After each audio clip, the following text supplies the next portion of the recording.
Hello everybody. We're going to be looking now at direct and indirect speech. So what do we mean by direct speech? Well, direct speech is easy to identify because we are writing down the words that are actually said by the speaker and whoever they are talking to. So we're writing down their words and we can see the format of the sentence through the correct punctuation. Have a look here. I aced my maths test, said Jenna. Now, let's have a look here at the punctuation. Well, first of all, there should have been a full stop here. All right? But the key issue when we're talking about direct speech, it's directly spoken by the person and we're hearing it as it's being said. So you can see here that we need open inverted commas and close inverted commas. I aced my maths test, said Jenna.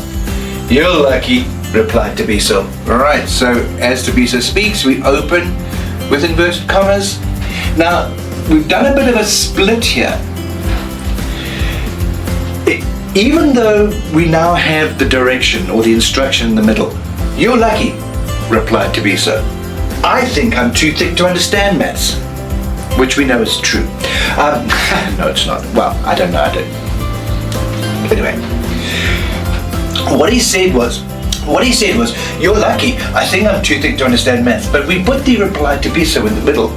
It doesn't change his wording or the fact that he's saying it now. But it does impact how you punctuate it. Because that should actually be a comma, because we're still talking about what he's saying. All right? And then when we continue with his words, once again, we have open inverted commas and close inverted commas. And remember, the full stop is inside the inverted commas in that context. So there you have it. I aced my maths test, said Jenna. You're lucky, replied Tabiso. I think I'm too thick to understand maths. Well, Tabiso, not everybody can be a maths expert, all right? And that's an example of direct speech where you can see each sentence that the person has said.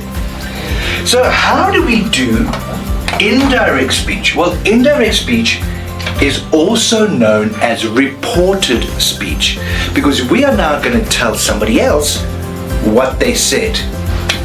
So how would we change that? Well, first of all, we've got to lose the inverted commas. We don't have inverted commas because I'm telling you what Jenna said, and that means it happened in the past, not now. So let's start with Jenna. We start with the subject, and the subject is Jenna. Jenna said that. All right, what did she say? She said that. Jenna said that she had aced her maths test.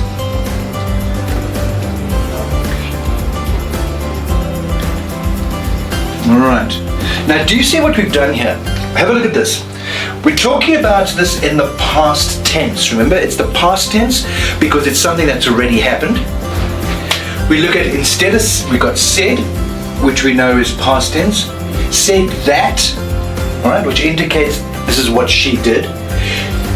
See, I aced, I have aced, whereas she had aced. Once again, there your verb is in the past tense, and we now know exactly what Jenna said. All right, so that has exactly the same meaning as that. All right, you can see they are similar. Now, this is where it gets interesting because Tabiso is going to respond. And how does he respond? Well, we've got to start with the subject of the sentence, which we know is Tabiso. So we say, Tabiso, what did Tabiso do? Did he say? Did he ask? Did he shout? Did he argue? Did he cry? No, he replied.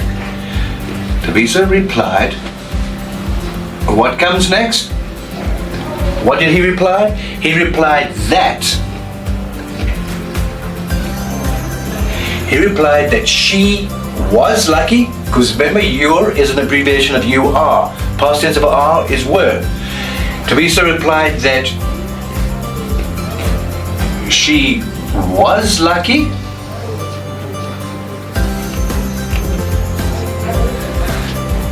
And remember, it's a split sentence, so we're going to join that by using and. Now, this is it. He thought. Okay, I think. So he thought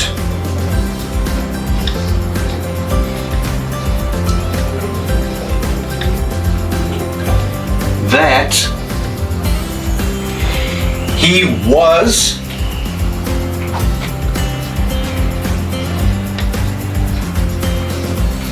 too thick to understand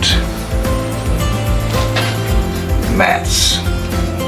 All right, I'm doing this quickly so you don't have to look at the back of my head for too long. Okay, so let's have a quick look at what I've done here, or what's going on here. You're lucky, replied Thabisa. So Thabisa replied that she was lucky. Okay, so far, that makes sense? But what else did Thabisa say? And he thought that he was too thick to understand maths. So I think I'm too thick to understand maths. He thinks he's too thick to understand maths. He thought he was too thick to understand maths. So you see how we're doing it in the past tense. We've taken the verb. I'm is an abbreviation of I am. So it becomes he was, because it's third person and past. Too thick to understand maths. And he thought. Past tense of think is thought. So look at that. Look at that. All right. I am becomes he was. And there we've done it. We have converted this direct speech into indirect speech. And of course, you can do it the other way as well. Other way round as well. I'm not doing well with my tongue today. All right, so you can take the indirect speech or reported speech and convert it into direct, and you can take direct and convert it into reported speech. In your books, you'll have exercises there that you can follow where you can practice doing both of these exercises. Bye for now.